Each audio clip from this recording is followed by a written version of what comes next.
Sim Notícias. Oferecimento Móveis Rimo. Seu sonho, sua casa. Ótica Veja. Há 46 anos, sua melhor visão. Centro Linhares. Cachaça Princesa Isabel. Sabor de liberdade.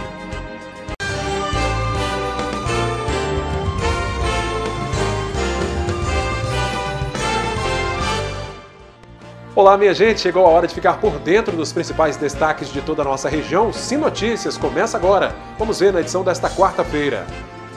Com a prisão do vereador Valdeir de Freitas em Linhares, a Comissão de Constituição e Justiça da Câmara escolheu um novo relator. Mais uma morte pela Covid-19 em nossa cidade. Morreu nesta manhã o ex-jogador de futebol Luciano Queiroz, conhecido como Cascão. O comércio de Linhares já registra um bom movimento nas lojas na semana do Dia dos Pais. Temperaturas mais baixas aumentam os riscos de infarto e AVC, alertam os médicos. A Prefeitura de Linhares discute um convênio com o Conselho de Arquitetura e com o CREA do Espírito Santo. A rodovia que liga São Mateus a Guriri registra um aumento no número de acidentes mesmo em baixa temporada. Esse é o destaque de João Batista. Veja também os assuntos do esporte e a coluna Inteligência Emocional com a treinadora motivacional Renata Alves. Estes e outros assuntos agora, aqui na Rede Sim de Televisão. Essa é da Terra.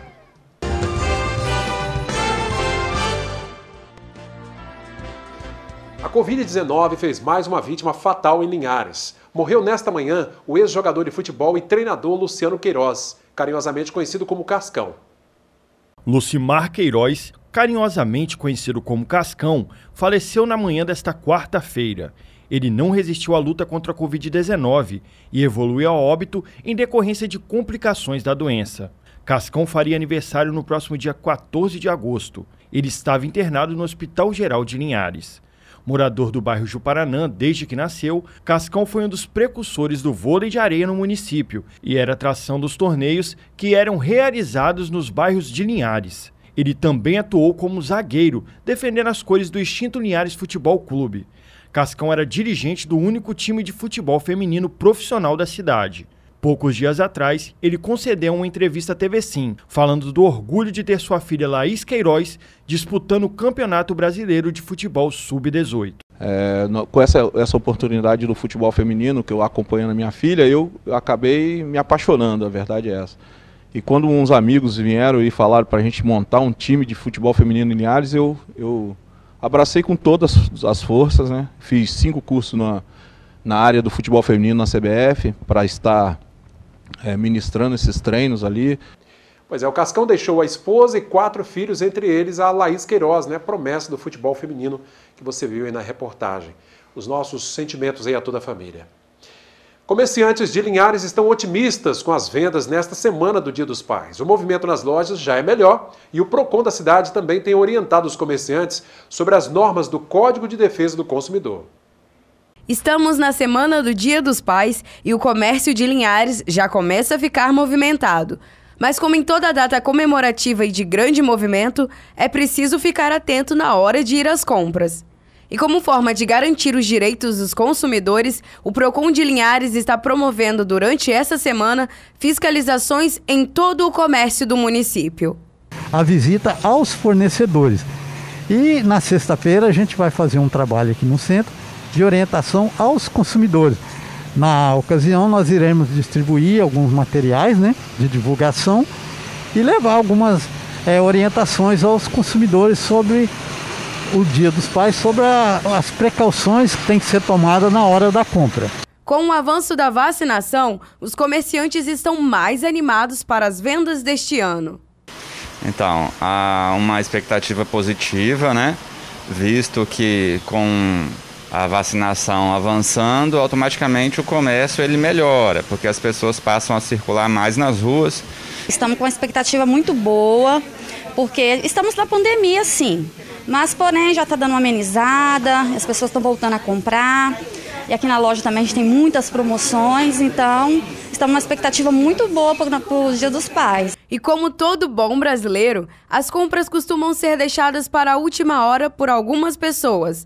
Mas para ficarem livres de complicações, o melhor mesmo é se organizar. E para os atrasadinhos ou até mesmo os que não têm tempo para ir às compras durante a semana, o comércio estará funcionando em horário especial. Então, durante a semana o horário é normal, né? De 8 às 18. E no sábado, como já está acordado, né, vai ser de 8 às 16. Esse horário alongado é para possibilitar as famílias a comprar o presente dos papais, né? O cuidado e a atenção nessas épocas devem ser redobrados para evitar que essa data, ao invés de ser especial, cause dor de cabeça. Com certeza, quando há uma grande procura no comércio, surge também, né, consequentemente, muitos problemas. Então o consumidor deve estar atento na hora da compra, né, exigir nota fiscal, as condições de venda, sobre troca de mercadoria, que é muito importante. Geralmente os problemas que acarretam mais nessa ocasião é em relação à troca, né? Que há presente, nem sempre o presente agrada, né? Então procura-se a loja para trocar e às vezes acontece problemas. Então a gente orienta o consumidor na hora da compra, procurar saber qual que é a política de troca da loja, porque a loja não é obrigada a trocar mercadoria que não tenha defeito. Mas se ela faz prática da troca, ela vai ter que trocar. Mas ela põe algumas condições, né? E o consumidor tem que estar atento a isso. Um respiro aí para o comércio nesta semana que promete boas vendas. Está em andamento a proposta de um convênio entre a Prefeitura de Linhares, o Conselho de Arquitetura e Urbanismo do Espírito Santo e o CREA, para a fiscalização e aprovação de projetos simplificados na cidade. Uma reunião para discutir o assunto aconteceu nesta semana em Linhares, com a presença do Conselho de Arquitetura e Urbanismo, o CREA e o prefeito do município, Guerino Zanon. Foram discutidos também a regularização de edificações, avanços no Plano Diretor Municipal PDN e regularização fundiária, além da digitalização de projetos, entre outros assuntos. Gente, agora vamos falar de saúde. Esse período de temperaturas mais baixas potencializa o risco de infarto e AVC. Atividade física regular e boa alimentação são as recomendações dadas por cardiologistas. Em função das temperaturas mais baixas por conta da massa de ar fria que está atingindo o sul e o sudeste do país, a pressão arterial de algumas pessoas pode aumentar. O fato do frio gerar o que a gente chama uma constricção da circulação. A gente fica na época fria, a gente fica com os vasos, com as mãos mais frias, gelados, os pés mais gelados, isso tudo porque a circulação do nosso corpo, ela tende a vamos dizer assim, a se fechar para manter o calor, para manter o nosso corpo aquecido. E isso, de certa forma, sobrecarrega o coração e sobrecarrega a circulação de uma forma geral. Os números de AVC, infarto agudo do miocárdio e insuficiência cardíaca podem dobrar no inverno. Uma forma de proteção do organismo é essa diminuição do diâmetro dos vasos sanguíneos, da circulação. Só que para compensar esse diâmetro menor, o coração precisa fazer mais força para bombear o sangue contra um vaso que está mais estreito. Isso gera todo um estresse na circulação sanguínea, um estresse no coração, e para pessoas que já têm uma predisposição, ou seja, já tem um colesterol alto, já tem uma plaquinha de gordura lá na circulação do coração que está lá estável, mas qualquer fator de estresse pode instabilizar essa plaquinha, essa pequena obstrução, e pode progredir.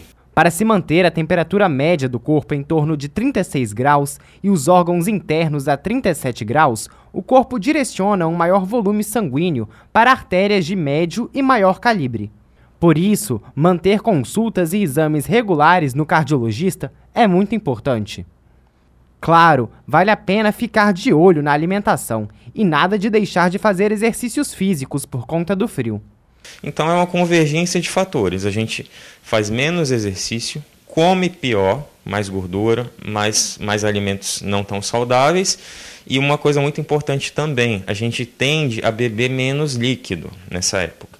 Então, assim, se a gente bebe menos líquido, a gente tende a ficar... Porque exatamente, no calor a gente soa, perde mais líquido, então é comum a gente beber mais. Agora, no frio a gente bebe muito menos líquido, consequentemente, o nosso sangue tende a ficar mais grosso. É aquela história, como qualquer líquido, se a gente não colocar água nele, ele tende a ficar mais grosso. E se a gente for pensar, um vaso sanguíneo bem fininho por causa do frio, um sangue circulando lá dentro, um sangue muito mais grosso, porque a gente não está bebendo líquido, em cima de uma plaquinha de gordura que está lá quietinha, isso tudo pode ser uma combinação que pode trazer consequências. Aí as dicas do Dr. Patrick Pertel, né? Tem que segui-las. Atividade física e boa alimentação é a receita para uma boa saúde do coração. Vamos agora saber como fica o tempo nesta quinta-feira em toda a nossa região.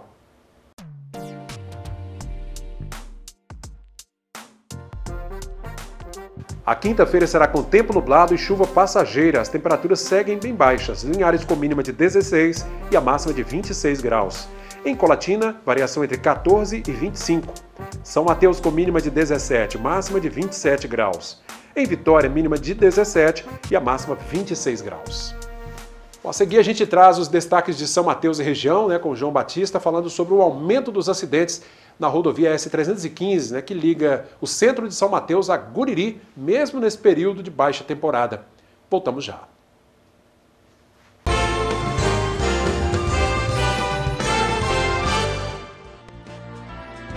Bom, de volta com o nosso segundo bloco de hoje. Mesmo em baixa temporada, o fluxo de veículos na ES-315, a rodovia Otovarino Duarte Santos, tem aumentado o número de acidentes na região. Por isso nós vamos a São Mateus conversar um pouquinho com o João Batista, que fala um pouco sobre este assunto. Olá, João, bem-vindo. Boa noite, Cláudio Henrique, e a todos que acompanham Sinotícias no Espírito Santo. Olha, a alta velocidade e a falta de respeito de alguns motoristas tem transformado os 12 quilômetros que separam a cidade do balneário de Guriri num trecho perigoso. Em um dos últimos registros de acidentes no mês de julho, o motociclista perdeu a vida após um motorista em alta velocidade bater na traseira da moto. O diretor-presidente do DR disse que o órgão vai fazer um estudo para a instalação de redutores de velocidade. Estamos fazendo um estudo em função exatamente do que você acabou de dizer, de alguns acidentes, de melhoria de sinalização e também de fiscalização eletrônica em um ponto que nós consideramos problemático lá realmente na Otovarino Santos. Apesar da sinalização, duas pontes se tornaram um problema em períodos de grande movimento porque afunilam a via, causando congestionamento. Em recente visita ao norte do estado, o governador Renato Casagrande confirmou o edital para alargamento das pontes. Daqui uns dias nós vamos vir aqui publicar o edital da gente poder alargar, ampliar as duas pontes que dão acesso em direção a Guriri. Guriri é um balneário muito importante dessa região. Nós, no meu governo passado, fizemos a duplicação de São Mateus até a entrada de Guriri, mas temos dois gargalos lá que são as duas pontes. Então nós vamos ampliar aquelas duas pontes para a gente facilitar também o acesso a Guriri. Guriri cresceu muito e a região norte aqui quase todo se desloca para Guriri em épocas de verão.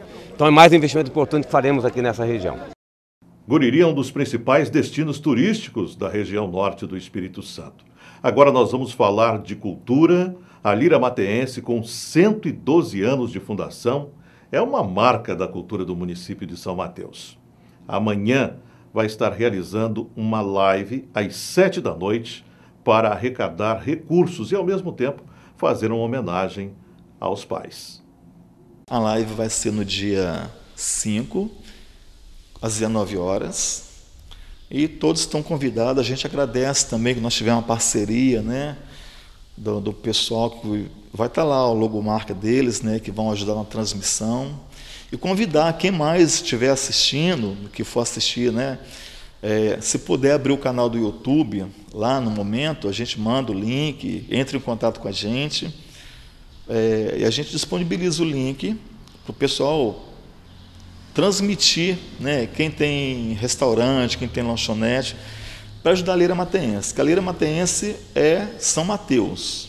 A gente agradece também, aproveita o momento e agradece o pessoal do fórum, que essas aulas no dia de sábado que acontece aqui, essas aulas práticas, é com a verba que o fórum disponibilizou para a gente. E tem pessoas que acham assim, o pessoal da Lira recebe rio de dinheiro, não é? Se eu for falar para vocês que o valor que cada professor recebe no mês, por trabalhar 3 horas aqui, isso 3 horas aula, não é nem contando o ensaio, não. O ensaio do músico ele não recebe. É 3,6, ou seja, R$ 336 mês. O professor, diretor e maestro da Lira convoca a sociedade a participar de forma direta da entidade com prestação de serviços voluntários. E assim, a gente tem propostas bacanas aí para 2021, né? Resto final de 2021, 2022. Estamos cheios de projetos e chamar a sociedade matenhense para dentro da Lira Matenhense, para participar com a gente, tanto das aulas, né? Fazer trabalhos voluntários, ajudar a pintar, ajudar a limpar. Toda ajuda é bem-vinda. E quem quiser fazer sua doação é só acompanhar a live da Lira Matenhense amanhã, às 19 horas, no YouTube. Cláudio, esses foram os nossos destaques de hoje. Voltamos ao estúdio aí em Linhares com você. Uma boa noite a todos e até amanhã, se Deus permitir. É isso aí, João Batista. Obrigado pela participação. Um abraço a você e a toda a equipe de São Mateus. Vamos saber como fechou o mercado do café esse dia, nesta quarta-feira.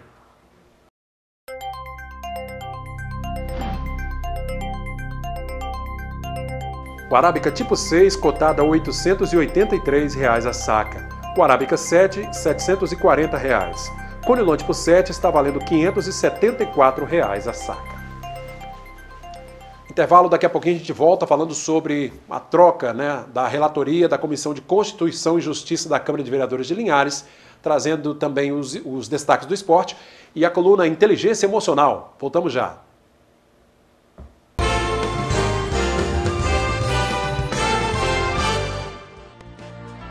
Bom, de volta agora com o nosso terceiro e último bloco de hoje. O vereador Juninho Buguiú é o novo relator da Comissão de Constituição e Justiça da Câmara de Linhares.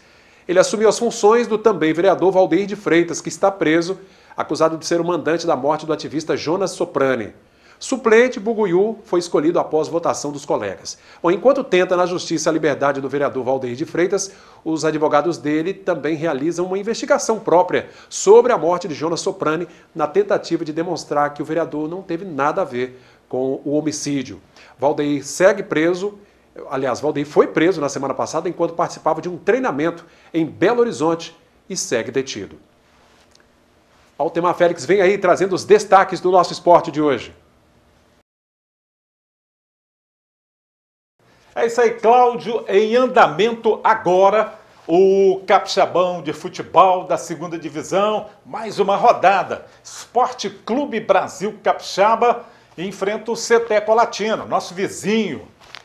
Eles se enfrentam agora. E daqui a pouquinho entram em campo Castelo e Grêmio Esportivo Laranjeiras, que é ali da Serra. São os jogos do Capixabão da 2ª divisão. Amanhã nós vamos fazer um balanço de resultados e como está a tabela de classificação. E nas Olimpíadas do Japão, o Brasil está fora do vôlei de areia, depois que a dupla Alisson Mamute e Álvaro Filho perdeu para a dupla da Letônia ontem. O que ocorre com o vôlei de praia é para se avaliar.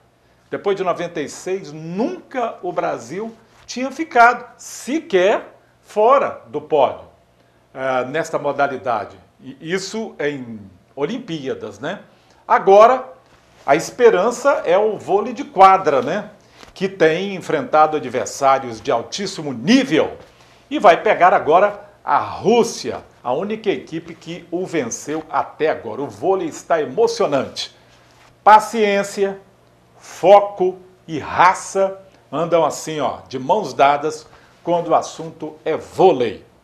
E o que o Brasil vai precisar é exatamente isso daí. Raça, foco e muita paciência, como teve contra o Japão. Porque talento no vôlei os brasileiros têm de sobra. Vamos torcer. Obrigado, Altemar, pela participação. E agora a nossa treinadora motivacional, Renata Alves, vem aí com a coluna Inteligência Emocional de hoje. É com você, Renata. Será o foco o maior desafio do futuro? Será que vivemos num mundo que perdeu o foco? O que é foco, afinal de contas? Foco é uma palavra que tem sentidos diferentes, dependendo onde ela é empregada. A medicina, por exemplo, utiliza a palavra foco para se referir a uma infecção, foco de infecção. Na física, quando trata da convergência, focar na luz, nas partículas. Mas no dia a dia, foco é uma atitude que pode aproximar as pessoas de seus reais objetivos. Foco também é a capacidade de se remeter a um ponto, a uma ideia. E só se desviar dela quando alcançar o que deseja. O foco é a capacidade de levar uma tarefa à sua conclusão. Foco também é a capacidade de dizer sim e de aprender a dizer não. Temos aqui várias definições de foco. E por que será que a maioria das pessoas tem como grande desafio manterem o foco? Uma boa explicação para essa pergunta é que talvez vivemos a era mais grave da falta de foco, pois nunca antes fomos submetidos a tantos estímulos. Celulares com músicas, imagens, mensagens, e-mails, redes sociais. Como manter o foco no mundo onde tudo está sendo desviado a todo instante? Por isso que é tão importante colecionar motivos que justifiquem a execução das tarefas para garantir e manter-se focado até a sua realização. Outra atitude que contribui significativamente para a manutenção do foco é o estado de presença, o aqui e o agora. Você está aqui? Só aqui? Você realmente está me ouvindo? Você está presente? A sua vida acontece no agora. Faça uma coisa de cada vez. Foque no que você está fazendo e certamente os seus resultados serão bem mais significativos. A sua vida é um presente e ela acontece no presente. Obrigado, Renata, pela participação. Até quarta-feira que vem. Obrigado a você que segue nossas redes sociais. Continue interagindo por lá. Nosso Instagram, Facebook, no YouTube TV Sim Oficial. Dê seu like, comentários, compartilhe os nossos vídeos. O WhatsApp é o 996224547. Rede Sim de televisão. Essa é da Terra.